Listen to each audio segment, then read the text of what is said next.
അതായത് ഈ ആക്രമണത്തിലൂടെ ഇറാന്റെ മറുപടി കൃത്യമാണ് എന്ന് വെച്ചാൽ ഇപ്പോൾ ഫൈസൽ സൂചിപ്പിച്ചു വെച്ചതുപോലെ തന്നെ സിവിലിയൻ കേന്ദ്രങ്ങളിലല്ല ഈ ആക്രമണം നടന്നിട്ടുള്ളത് എന്ന് മാത്രമല്ല ഇത് വൈകിട്ട് തന്നെ വിവിധ സൈനിക താവളങ്ങൾക്ക് മുൻകൂട്ടി അറിയിപ്പ് ലഭിച്ചിട്ടുണ്ട്. ഇങ്ങനെ അറിയിപ്പ് നൽകാതെ ആക്രമിക്കാനും സാധിക്കില്ല. നേരത്തെ നമുക്കറിയാം ഇറാന് നേരെ യുഎസിന്റെ ആക്രമണം നടക്കുന്ന സമയത്തും ഇതുപോലെ തന്നെ സമാനമായ രീതിയിൽ ഒരു അറിയിപ്പ് തെഹ്റാന് അതായത് ഇറാന് മുൻകൂട്ടി നൽകിയിരുന്നു. അമേരിക്ക ആക്രമണം നടക്കാൻ പോകുന്നു എന്നുള്ള നിലക്ക് ആ തരത്തിലുള്ള ഒരുക്കങ്ങൾ ഇറാനും പൂർത്തിയാക്കിയിരുന്നതാണ്. സമാനമായ രീതിയിലാണ് ഇന്ന് തിരിച്ചടിയും ഇറാൻ നൽകിയിരിക്കുന്നത്. മുൻകൂട്ടി മുന്നറിയിപ്പ് നൽകുന്നു. ഇതിന് പിന്നാലെ വിവിധ രാജ്യങ്ങളിലെ വ്യോമപാതകൾ അടക്കുന്നു. അതിന് പിന്നാലെ ആക്രമണം നടക്കുന്നു.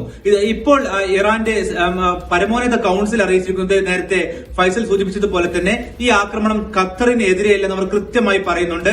അവർ ഏറ്റവും നല്ല മനുഷ്യരാണ്, അവരോട് ഞങ്ങൾക്കൊരു ശത്രുതയുമില്ല, അവരോടുള്ള ബന്ധം മികച്ച രീതിയിൽ തന്നെ ഇറാൻ തുടരും. ഈ ആക്രമണം നടത്തിയിരിക്കുന്നത് യുഎസിനെതിരെയാണ്, അവരുടെ അഗ്രഷനെതിരെയാണ്, അവരുടെ ധാർഷ്ട്യത്തിനെതിരെയാണ് ഈ മറുപടി നൽകിയിരിക്കുന്നത്. മറ്റൊരു കാര്യം കൂടി ഇപ്പോൾ അവിടുത്തെ സൈന്യം വിശദീകരിക്കുന്നത് ഇനി ഏതെങ്കിലും തരത്തിലുള്ള തിരിച്ചടി ഞങ്ങൾക്ക് നൽകുകയാണെങ്കിൽ അല്ലെങ്കിൽ ഞങ്ങൾക്ക് തന്നെ വീണ്ടും ഒരു ആക്രമണത്തെ അവർ മുതിരുകയാണെങ്കിൽ സ്ഥിതി വ്യത്യസ്തമായിരിക്കും. കാരണം അവരുടെ സൈനിക കേന്ദ്രങ്ങൾക്ക് മേൽ ആക്രമണം നടത്തി മിസൈൽ പതിപ്പിക്കാനാകുമെന്ന് ഞങ്ങൾ ഇന്നത്തെ ആക്രമണത്തിലൂടെ തെളിയിച്ചിരിക്കുന്നു എന്ന് ഇറാൻ പറയുന്നുണ്ട്. എന്ന് വെച്ചാൽ ഇനി ഒരു എസ്കലേഷനിലേക്ക് പോകണോ എന്നുള്ള കാര്യം തീരുമാനിക്കേണ്ടത് അമേരിക്കയാണ്. ഞങ്ങളുടെ ഭാഗം ഞങ്ങളുടെ തിരിച്ചടി ഇവിടെ പൂർത്തിയാക്കിയിരിക്കുന്നതാണ് അവർ പറയുന്നത്. ഇസ്രായേലുമായുള്ള ആക്രമണത്തിൽ ഏത് തരത്തിലുള്ള തിരിച്ചടി തുടരുമോ അതല്ല യുദ്ധം അവസാനിപ്പിക്കുമെന്നുള്ള കാര്യം പറയുന്നില്ല. പക്ഷേ യുഎസിനുള്ള മറുപടി കൃത്യമാണ്. പക്ഷേ ട്രംപ് നേരത്തെ പറഞ്ഞു വെച്ചിരുന്ന പ്രധാനപ്പെട്ട കാര്യം ഈ നേരത്തെയുള്ള ഇപ്പോൾ ഞങ്ങൾ നടത്തിയിരിക്കുന്ന ഫോർദോയിലെയും ഇസ്ഫഹാനിലെയും നെതാൻസിലെയും ആണവ കേന്ദ്രങ്ങൾക്ക് നേരെയുള്ള ആക്രമണത്തിനെതിരെ തിരിച്ചടി ഉണ്ടായാൽ അതിന് തക്കതായ കൂടുതൽ ശക്തമായ മറുപടി ഉണ്ടാകുമെന്ന് ട്രംപ് മുന്നറിയിപ്പ് നൽകുന്നു. അതുകൊണ്ട് ഇനി ട്രംപിന്റെ അടുത്ത നടപടി എന്താണ് എന്നുള്ളത്. കാരണം ഇനിയൊരു ആക്രമണത്തിലേക്ക് വീണ്ടും പോവുകയാണെങ്കിൽ ഇതുപോലെ തന്നെ ഗൾഫ് രാജ്യങ്ങളിൽ നേരത്തെ നമ്മൾ സൂചിപ്പിച്ചതുപോലെ തന്നെ ഖത്തറിൽ മാത്രമല്ല സൗദിയെ സംബന്ധിച്ചും യുഎഇയെ സംബന്ധിച്ചും ബഹ്റൈനെ സംബന്ധിച്ചും കുവൈറ്റിനെ സംബന്ധിച്ചുമെല്ലാം ആശങ്കകളുണ്ട്. ഇതടക്കമുള്ള പല രാജ്യങ്ങളിലും ഇതിന് പുറമേ തൊട്ടപ്പുറത്തെ രാജ്യങ്ങളിലെല്ലാം തന്നെ യുഎസിന് സൈനിക താവളങ്ങളുണ്ട്.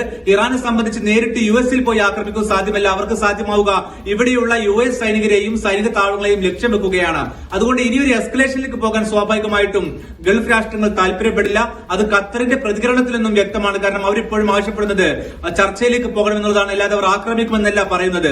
അതുകൊണ്ട് തന്നെ ഇപ്പോൾ നിലവിൽ യുഎസ് നടത്തിയ ആക്രമണത്തിന് ശക്തമായ ഒരു തിരിച്ചടി നൽകിയിരിക്കുന്നു. മറ്റൊരു കാര്യം പ്രധാനപ്പെട്ട കാര്യം എന്ന് പറയുന്നത് കഴിഞ്ഞ ദിവസങ്ങളിൽ ഇറാനിൽ നടന്ന ആക്രമണത്തിൽ അതിൽ ഏറ്റവും പ്രധാനപ്പെട്ട രണ്ട് കേന്ദ്രങ്ങളൊന്ന് ഫോർദോയും മറ്റൊന്ന് നെതാൻസുമായിരുന്നു. ഇതിൽ ഇസ്ഫഹാനിൽ നടന്ന ആക്രമണത്തിൽ ഇസ്ഫഹാനിൽ കാര്യമായ നാശനഷ്ടങ്ങൾ യുഎസ് വരുത്തിയിട്ടില്ല എന്ന് പറയുന്നത് ഇത് ബോധപൂർവമാണ് എന്നുള്ള റിപ്പോർട്ടുകൾ കൂടി ഇപ്പോൾ വരുന്നുണ്ട്. എന്ന് വെച്ചാൽ പരസ്പരം അറിയിച്ചുകൊണ്ടുള്ള പരസ്പരം ധാരണയിലുള്ള ആക്രമണങ്ങളാണ് ഇപ്പോൾ നടന്നുകൊണ്ടിരിക്കുന്നത്. എന്ന് വെച്ചാൽ ഒരു വലിയ യുദ്ധത്തിലേക്ക് ഇത് നീണ്ടുപോയിട്ടില്ല.